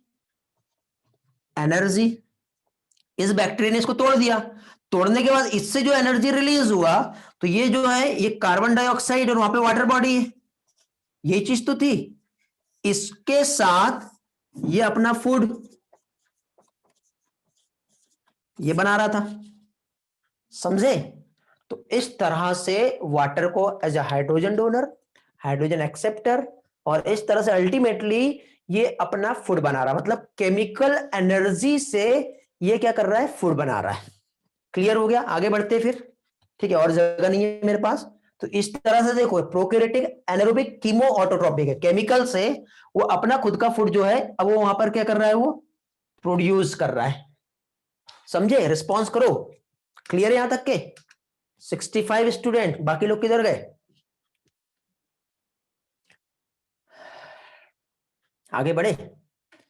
तो फर्स्ट हमारा ये सेल था, ये फर्स्ट सेलुलर फॉर्म से हम स्टार्ट किए बेटा, नॉन सेलुलर वायरस वाला वो चला गया, फर्स्ट सेलुलर, फिर सेकंड सेलुलर, फिर और आगे आएगा, ठीक है। अभी और आगे आएगा, अभी भी ऑक्सीजन इवॉल्व नहीं हुई है, समझ रहे हो ना? ऑक्सीजन तो इवॉल्व होने की है अभी तो अब देखो नेक्स्ट पॉइंट नंबर 3, अब यहां पे एनॉक्सीजेनिक फोटोसिंथेटिक बैक्टीरिया आएगा। क्या चीज? एनॉक्सीजेनिक फोटोसिंथेटिक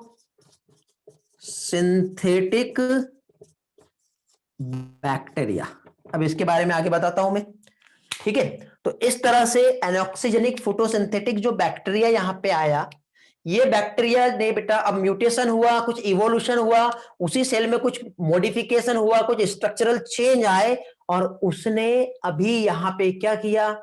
अब देखो केमिकल्स कितना खाएगा सेल, हो सकता है केमिकल की शॉर्टेज आने लगी हो, तो उसने सोचा कि मुझे कुछ तो नया करना पड़ेगा, तभी तो मैं रह पाऊंगा, नहीं तो फिर कैसे रहूंगा।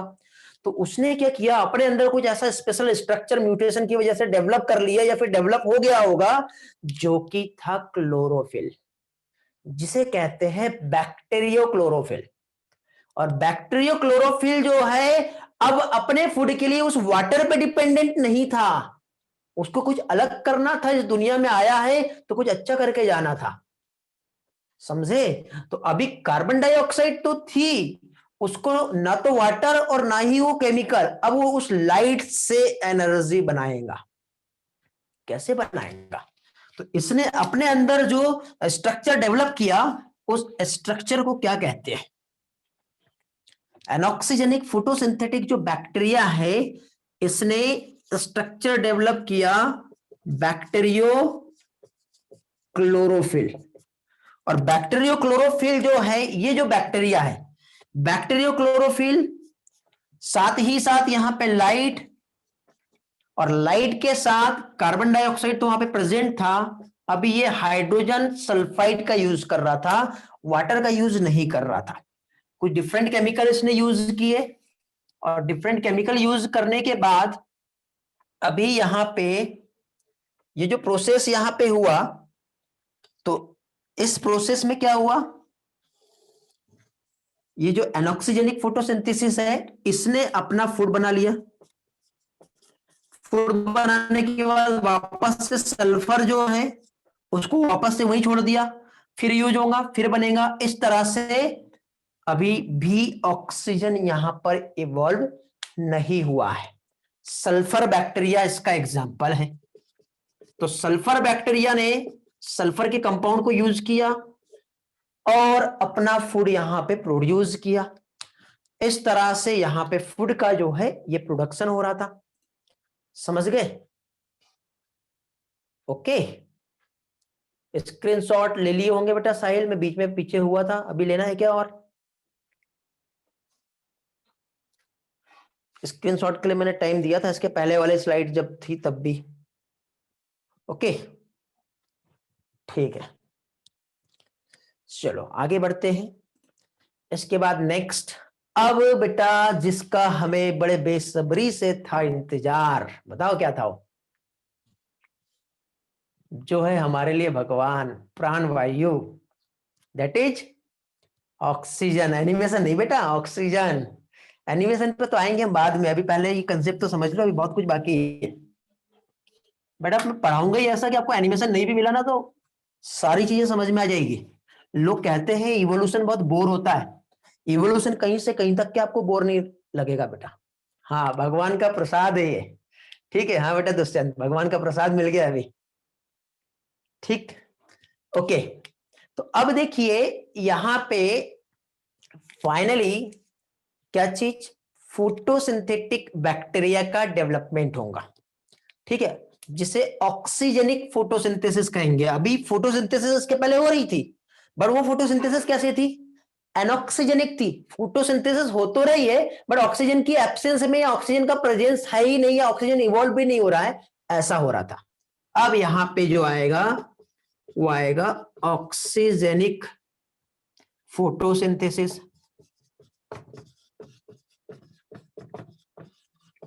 अब ये जो ऑक्सीजेनिक फोटोसिंथेसिस जो है, यदि हम यहां पर देखें तो क्या होगा बताओ, ये है बेटा फोटो ऑटोट्रॉपिक बैक्टीरिया। कौन से, फोटो ऑटोट्रॉपिक बैक्टीरिया। अब फोटो ऑटोट्रॉपिक बैक्टीरिया ने क्या किया बेटा, ट्रू क्लोरोफिल जो है ये डेवलप कर लिया है। अब ट्रू क्लोरोफिल का यहां पर डेवलपमेंट जब हुआ तो क्या होगा बेटा, कार्बन डाइऑक्साइड है, वाटर भी है, क्लोरोफिल भी आएगा, सनलाइट भी उसे मिलेगा, देन ये अपना फूड भी बना लेगा, और उसके बदले में ऑक्सीजन, मॉलिक्यूलर ऑक्सीजन इवॉल्व हो गया। ये बहुत बड़ी क्रांति थी बेटा, बहुत बड़ी क्रांति थी। मतलब यहां पे फ्री ऑक्सीजन एटमॉस्फेयर में रिलीज होते ही एनारोबिक एनवायरनमेंट कन्वर्ट हो गया एरोबिक एनवायरनमेंट में। फ्री ऑक्सीजन इवॉल्व होते ही रेड्यूसिंग या प्रीमॉर्डियल एटमॉस्फेयर जो था वो कन्वर्ट हो गया किसमें? Oxidising atmosphere. मींस आ गया भगवान का रूप। हाँ ठीक है। एनऑक्सीजेनिक टर्म में बेटा मैंने ये समझाया कि ऑक्सीजन इवॉल्व नहीं हो रहा है, बैक्टीरियो क्लोरोफिल जो है हाइड्रोजन सल्फाइड से अपना फूड बना रहा है। यहां पे क्या हुआ, क्लोरोफिल है, वाटर को ये as a hydrogen acceptor use कर रहा है। हाँ ठीक। तो अभी यहां पे एज अ हाइड्रोजन सोर्स जब यहां पे उस बैक्टीरिया ने यूज किया वाटर तो इवॉल्व हो गया हाइड्रोजन। ठीक है, ये बहुत इंपॉर्टेंट इवेंट था। इंपॉर्टेंट इवेंट मींस यहां पे जो ऑर्गेनिजम्स जो डेवलप हुए, blue green algae and cyanobacteria थे। ठीक है, क्या है बेटा? Blue green algae and cyanobacteria. और इसके बाद बेटा 1.5 बिलियन ईयर एगो हम पढ़ते हैं, याद आ रहा है ना? 1.5 बिलियन ईयर एगो हमने पढ़े थे सबसे पहले यूकेरियोटिक। क्योंकि देखो यहां पे कई साल ऐसे ही रहा, इसमें इवोल्यूशन होते रहा, चलते रहा, और 1.5 billion year ago eukaryotic cell जो है ये डेवलप हो गया। क्योंकि इसके बीच में बहुत सारे सेल ऑर्गेनेल्स बन रहे हैं। ठीक है, अलग अलग ऑर्गन्स वहां पे बन रहे हैं, और फाइनली इस तरह से यूकैरियोटिक सेल का यहां पे फॉर्मेशन हुआ। धमाकेदार एंट्री थी ऑक्सीजन की। ठीक है, ऑक्सीजन आया। हाँ ऑक्सीजन आया तो आयरन रस्ट हो जाएगा बेटा। देखिए अब इसमें क्या हुआ, जैसी ऑक्सीजन ने, मतलब कोई एक हीरो एंट्री मारता है ना मूवी में, जितने विलन है सब खत्म हो जाते हैं, धड़ धड़ धड़ धड़ धड़ धड़ धड़, ऐसे ही हुआ ना। तो अब देखो बेटा जितने भी ऑर्गेनिजम्स जो थे एनारोबिक थे, जो ऑक्सीजन की प्रेजेंस में सरवाइव कर पाएंगे वही वहां पे रहेंगे, नहीं तो बाकी सब खत्म हो जाएंगे। तो इस तरह से बेटा मैक्सिमम बेटा ऑक्सीजन के आते ही बहुत सारे एनारोबिक माइक्रोब्स जो है वो या तो कहीं जाके छिप गए अपने आप को बचाने के लिए, या तो वो क्या हुआ, हाँ कचरा साफ हो गया बेटा। ठीक है, जरूरत ही नहीं थी उनकी इसलिए कचरा साफ हो गया। यार बड़े बड़े डायलॉग दे रहे हो आज आप लोग, मजा आ रहा है। हाँ फटा पोस्टर निकला ऑक्सीजन, हाँ गुड। ठीक, तो इस तरह से क्या चीज, फाइनली अब जो ऑक्सीजन में सरवाइव करने वाले ऑर्गेनिजम्स थे वो रहे यहां पर। ठीक है, तो अब देखो, अब यदि इस टाइम पे हम ये कहें कि अब केमिकल से, नॉन लिविंग थिंग से एक न्यू लाइफ को बनाना है, अब ये पॉसिबल नहीं है। क्यों? क्योंकि सारा एटमॉस्फेयर एनवायरनमेंट चेंज हो गया है, सभी तरफ ऑक्सीजन आ गई है, एरोबिक एनवायरनमेंट हो गया है, प्रिमिटिव एटमॉस्फेयर अब नहीं रहा। तो अब यदि हम नॉन लिविंग थिंग से एक लाइफ को क्रिएट करना चाहे तो वो पॉसिबल नहीं है। ठीक है, समझ में आ गया है? तो इस तरह से अब फाइनली केमिकल इवोल्यूशन जो है ये पॉसिबल नहीं है। ठीक, तो ये सारी चीजें थी जो अभी हमने यहां पे पढ़े। इसमें एक चीज ये याद रखना कि जो हाल्डेन है उन्होंने एक टर्म दिया है, जो एग्जाम का क्वेश्चन है वो बता दे रहा हूं। हाल्डेन ने एक टर्म रिप्रेजेंट किया बेटा, जो ब्रॉथ था वाटर बॉडी ओशियन में, और इसी के साथ साथ एक ऑर्गेनिक कंपाउंड जो उसमें प्रेजेंट थे।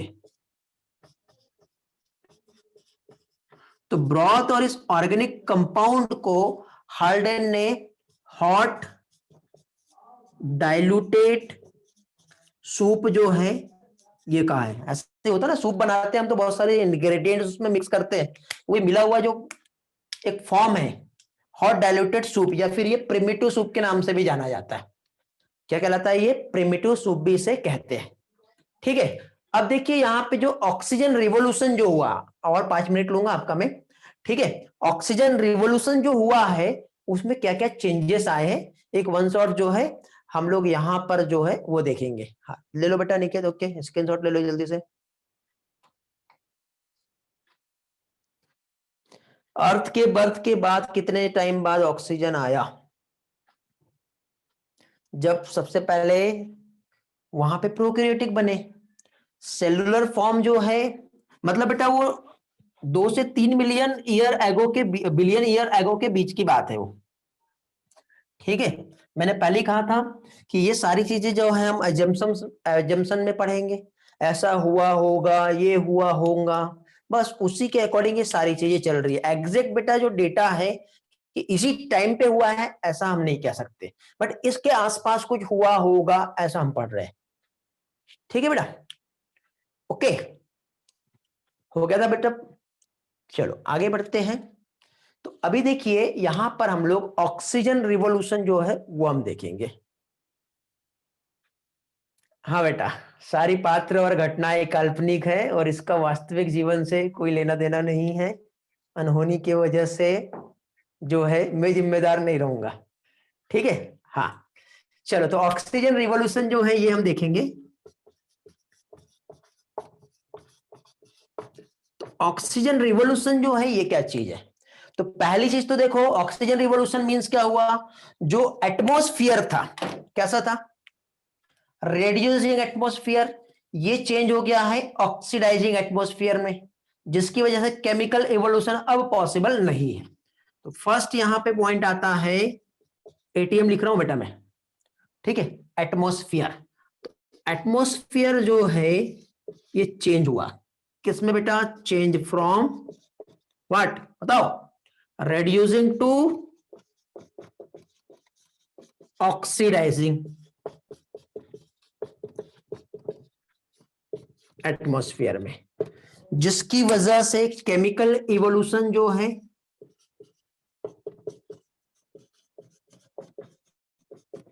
ये टोटली क्या होगा बेटा, अभी बंद हो गया, अब नहीं हो सकता है केमिकल इवोल्यूशन, समझ गए। फिर यहां पे अब क्या होगा बेटा, तो only biological evolution is going on.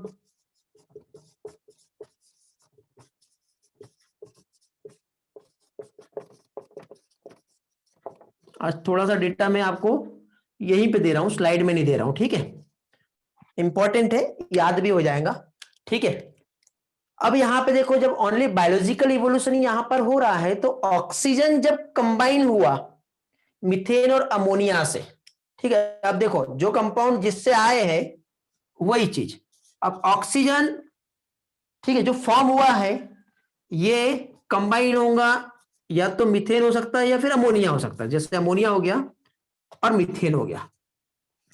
इससे जब कंबाइन होगा ऑक्सीजन, तो कंबाइन होने के बाद वापस से वही कंपाउंड, जैसे कार्बन डाइऑक्साइड हो गया, नाइट्रोजन हो गया, हाइड्रोजन हो गया, जो गैसेस जो पहले बनी थी, तो इससे वापस यही बनेगा, जिससे जो आया सबको तबाह कर दिया बेटा वो।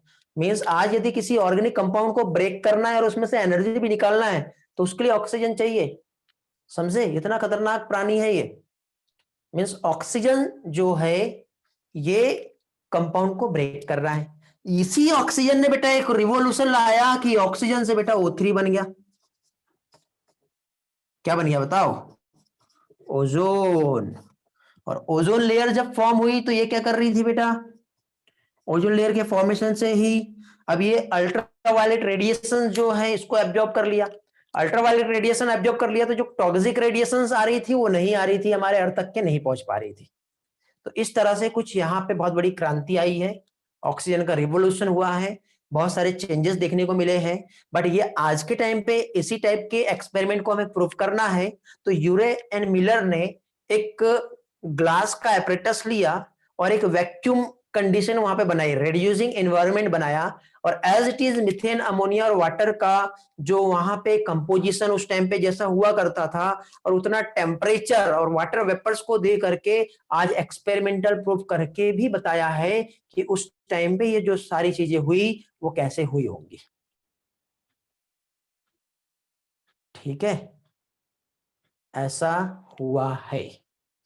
तो यूरे और मिलर का एक्सपेरिमेंट हम कल देखेंगे। ठीक, एनसीईआरटी पढ़ो, किसी को कुछ डाउट है तो आप पूछ सकते हो, स्क्रीनशॉट ले सकते हो।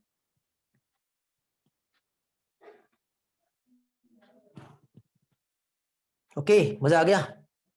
तो पिक्चर का दी एंड होता है, ठीक है। तो आगे का पोर्शन जो है इसी तरह से नेक्स्ट इसमें हम कंटिन्यू करेंगे। मजा आएगा बेटा सारी चीजें। हाँ बेटा, इस चैप्टर का एनसीईआरटी डिक्टेशन कर लेंगे, कंसेप्ट पढ़ लो, ठीक। और कुछ प्रॉब्लम आती है तो एनसीईआरटी का फोटो लो और भेजो। पैसा वसूल हो गया क्या आज? चलो अच्छी बात है, मतलब फीस बढ़ा देनी पड़ेगी अभी।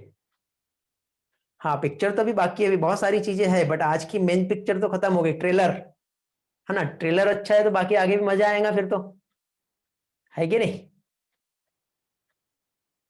चलो तो फाइनली फिर मिलते हैं बेटा नेक्स्ट लेक्चर में।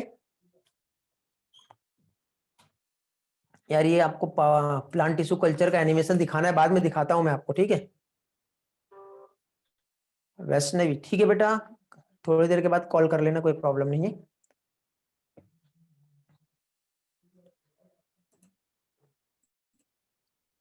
5 मिनट के बाद कॉल कर लो बेटा।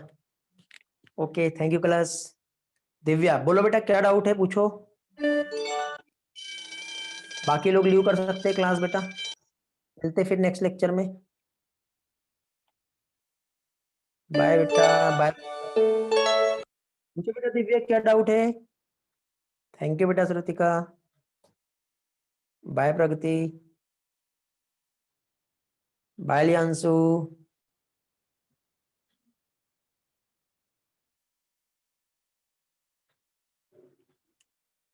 क्लाउड्स, बेटा क्लाउड्स तो एक गैसेस फॉर्म में रहता है ना, तो ग्राउंड पे कैसे रहेगा। बाय बेटा Prachi, take care also. Bye Vedanti, bye Sneha, bye Kalash. Thank you Kalyani, bye bye.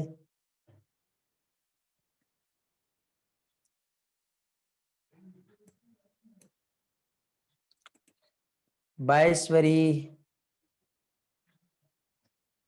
हाँ बेटा, गैसेस एयर में भी है, ये डिपेंड करता है उसका डेंसिटी पर, उसके मॉलिक्यूलर वेट पर।